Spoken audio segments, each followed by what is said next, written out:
हाँ तो नमस्कार मेरे प्यारे छोटे भाई बहनों। आज हम जानने वाले हैं सामाजिक विज्ञान इतिहास अध्याय 1 कक्षा 7 का। इस चैप्टर का नाम है हजार वर्षों के दौरान हुए परिवर्तनों की पड़ताल। इसका क्वेश्चन आंसर जानेंगे, क्या क्वेश्चन का आंसर है। ठीक, चलिए हम जानते हैं कि प्रश्न पहला का उत्तर क्या होगा। सबसे पहले प्रश्न पहला है, अतीत में विदेशी कैसे माना जाता है। अतीत में जो होता था विदेशी किसे माना जाता था। इसका आंसर हो जाएगा एक व्यक्ति जो एक अजनबी था, जो उस समाज या सांस्कृतिक हिस्सा नहीं होता था, उसे विदेशी या परदेशी या अजनबी माना जाता था। इस अर्थ में एक वनवासी एक शहरवासी के लिए एक विदेशी होता था, लेकिन एक गांव में रहने वाले दो किसान एक दूसरे के विदेशी नहीं थे, भले ही उनके पास अलग अलग धार्मिकता रही हो। यहाँ तक कोई दिक्कत नहीं है। तो चलिए हम दूसरे क्वेश्चन की तरफ बढ़ते हैं। ठीक, दूसरा क्वेश्चन क्या है, नीचे उल्लेखित परतों में सही या गलत का चिन्ह लगाना है। सन 700 के बाद काल के संबंध में अभिलेख नहीं मिलते थे, ये भी गलत है। ठीक, इस काल के दौरान मराठों ने अपने राजनीतिक महत्व की स्थापना की, ये भी गलत बात है। कृषि केंद्रीय बस्तियों के विस्तार के साथ कभी कभी वनवासी अपनी जमीन के उखाड़ बाहर कर दिए जाते थे। बिल्कुल सही आंसर इसका हो जाएगा। इसका सही आंसर ये हो जाएगा। ठीक, इसका ये सही आंसर है। ठीक, सुल्तान गयासुद्दीन बलबन असम मणिपुर तथा कश्मीर का शासक था, ये गलत है। ठीक, उसके बाद चलते हम प्रश्न संख्या 2 में क्या है। इसका आंसर ये है, आप लोग कर लीजिएगा इस प्रश्न संख्या ये 2 का आंसर। ठीक, चलिए अब दूसरे प्रश्न की तरफ चलते हैं। ठीक, दूसरे प्रश्न में क्या है। ठीक, तीसरा प्रश्न के रिक्त स्थान को भरना है। इसका आंसर यहाँ दिया गया है और इसका आंसर यहाँ दिया गया है, इसका आंसर यहाँ दिया गया है। आप लोग कर लीजिएगा इस प्रश्न को और रिक्त स्थान को भर लीजिएगा। चलिए हम दूसरे क्वेश्चन की तरफ चलते हैं। चौथा प्रश्न क्या कहता है। ठीक, इस काल में हुए कुछ प्रौद्योगिक परिवर्तनों की तालिका दे। ठीक, इसका उत्तर हो जाएगा, इस अवधि के साथ जुड़े कुछ तकनीक परिवर्तन। पहला सिंचाई एवं फारसी पहिया। ठीक, दूसरा है मुकाबले में अग्रयास्त्र, बुआई में चरखा। ठीक, नए खाद्य पदार्थ और पेय जैसे आलू, मक्का, मिर्च, चाय और कॉफ़ी, ये है इसका आंसर। ठीक, उसके बाद चलिए हम नेक्स्ट क्वेश्चन की तरफ चलते हैं। नेक्स्ट क्वेश्चन क्या है, 5वां क्वेश्चन है, इस काल के दौरान हुए कुछ प्रमुख धार्मिक परिवर्तनों की जानकारी देना है। चलिए इसका उत्तर है, इस अवधि के दौरान प्रमुख धार्मिक परिवर्तन, हिंदू धर्म में कुछ प्रमुख महत्वपूर्ण धार्मिक घटनाएं हुई, जिनमें नई देवी देवताओं की पूजा शामिल थी। हिंदुओं ने राजाओं द्वारा मंदिरों का निर्माण शुरू किया। ठीक, उसके बाद ब्राह्मणों और पुरोहितों का महत्व और वे बढ़ गया और वे समाज के प्रमुख समूह बन गए। ठीक, इस अवधि के दौरान इस्लाम जैसे नए धर्म का उपमहाद्वीप में आगमन हुआ, जिन्होंने कुरान शरीफ का संदेश दिया। ठीक, उसके बाद अगला पॉइंट है, कुछ शासक इस्लाम और उसके विद्वान धर्मशास्त्रियों, ठीक, न्याय शास्त्रियों अर्थात उलेमा को संरक्षण देते थे। ठीक, उसका आखिरी एवं अंतिम पॉइंट है, व्यापारियों और आप्रवासियों ने अपने साथ मुसलमानों को कोई पवित्र पुस्तक कुरान शरीफ की शिक्षाओं को लाए। ठीक, पवित्र ग्रंथ जिस तरह हिंदुओं का होता है रामायण पवित्र ग्रंथ, उसी तरह मुसलमान का होता है। ठीक, मुसलमान का होता है कुरान एक पवित्र ग्रंथ। चलिए अब अगले क्वेश्चन की तरफ जानते हैं। एक भी क्वेश्चन भी है। ठीक, इस क्वेश्चन का आप लोग को जरूर से जरूर ध्यान में रखना है। इस बार पूछा जाएगा क्वेश्चन, पिछली कई शताब्दियों में हिंदुस्तान शब्द का अर्थ कैसे बदला है। ठीक, इसका उत्तर होगा, सदियों से हिंदुस्तान शब्द का अर्थ विभिन्न तरीकों से बदलता है।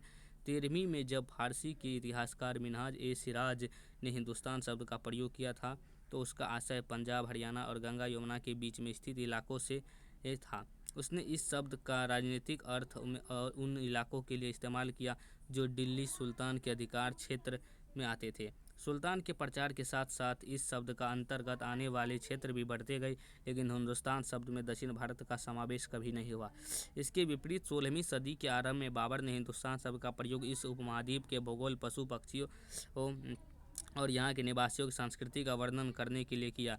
इस प्रयोग 14वीं सदी के कवि अमीर खुसरो द्वारा लेकिन प्रयुक्त शब्द हिंद के कुछ समानता था, लेकिन यहाँ भारत को एक भौगोलिक और सांस्कृतिक तत्व के रूप में पहचाना जा रहा था। वहाँ हिंदुस्तान शब्द में राजनीतिक और राष्ट्रीय अर्थ नहीं जुड़े थे, जो हम आज जोड़ते हैं। ठीक, उसके बाद चलिए हम अगले प्रश्न की तरफ चलते हैं। यहाँ तक कोई दिक्कत आप लोगों को नहीं है तो चलिए हम अगले प्रश्न की तरफ देखते हैं क्या है अगला प्रश्न। 7 नंबर का प्रश्न है, जातियों के मामले कैसे नियंत्रित किए जाते हैं। जातियों, इसका उत्तर है, जातियों के मामले निम्नलिखित तरीकों से नियंत्रित किए जाते हैं। पहला है, जातियों ने अपने नियम और कानून बनाए। जाति पंचायत नामक बड़े बुजुर्गों की एक सभा थी जो नियम आदि को लागू करवाती थी। जातियों को अपने निवास के गांवों के रिवाजों का पालन भी करना पड़ता था। ठीक, पहले के ज़माने में क्या होता था, कई गांवों पर मुखियाओं का शासन भी होता था। आप लोग के गाँव में क्या मुखिया का शासन है? अगर है तो हमारे कमेंट बॉक्स में लिखिए।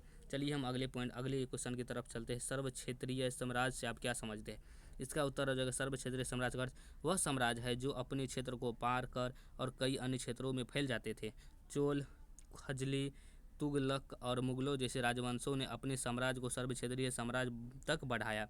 उपमहाद्वीप के अधिकांश क्षेत्रों में उन बड़े और छोटे राज्यों को विरासत के साथ छोड़ दिया गया था जिन्होंने उन पर शासन किया था। ठीक, चलिए हम नेक्स्ट क्वेश्चन की तरफ चलते हैं। अब 9वां नंबर का क्वेश्चन क्या है? 9 नंबर का क्वेश्चन है, पांडुलिपियों के उपयोग में इतिहासकारों के सामने कौन कौन सी समस्याएं आती है? ठीक, इसका आंसर हो जाएगा पांडुलिपियों का उपयोग में इतिहासकारों को निम्नलिखित समस्याओं का पालन करना पड़ता है। पहला पॉइंट है, पांडुलिपियों जीर्ण शीर्ण स्थित हमें है, कभी कभी छूने के लिए खराब होती हैं। ठीक, पांडुलिपि प्रतियों की शास्त्र वाक्य शब्दों द्वारा यहाँ और वहाँ विकृत किया गया है। इनमें से कुछ से शिकस्त अवैध लिपि को लिखे गए हैं।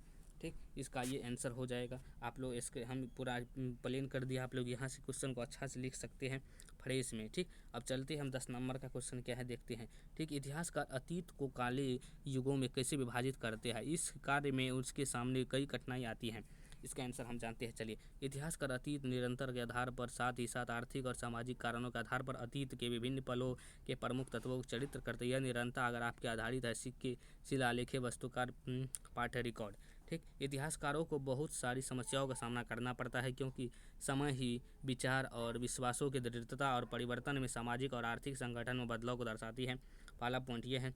ठीक, पहला पॉइंट ये है। चलिए अब दूसरा पॉइंट देखते हैं क्या है। इसलिए पूरी अवधि ऐतिहासिक इकाई रूप से वर्णित करनी इसकी समस्याओं के बिना नहीं है।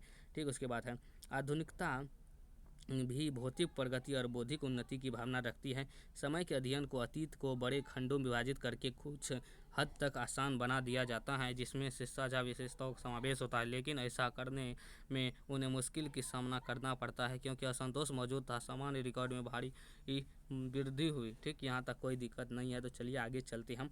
प्रश्न संख्या 11 क्या है?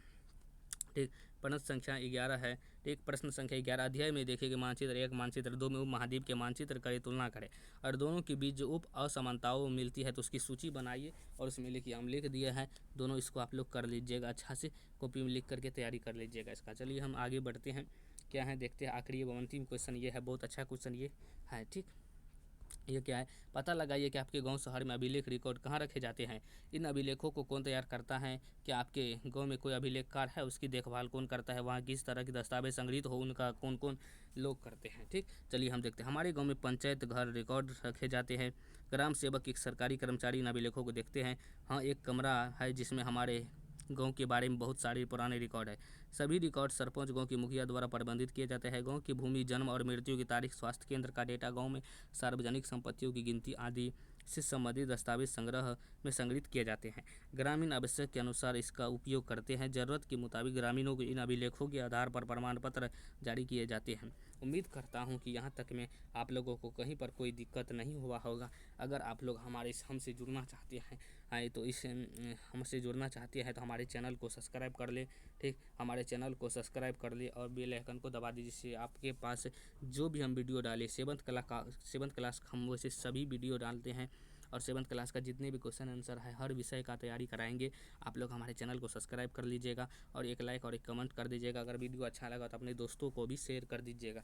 अगर कोई भी दिक्कत होता है तो हमारे पास ही इस नंबर पर कॉल कीजिए, 494422, इस नंबर पर कॉल कीजिए।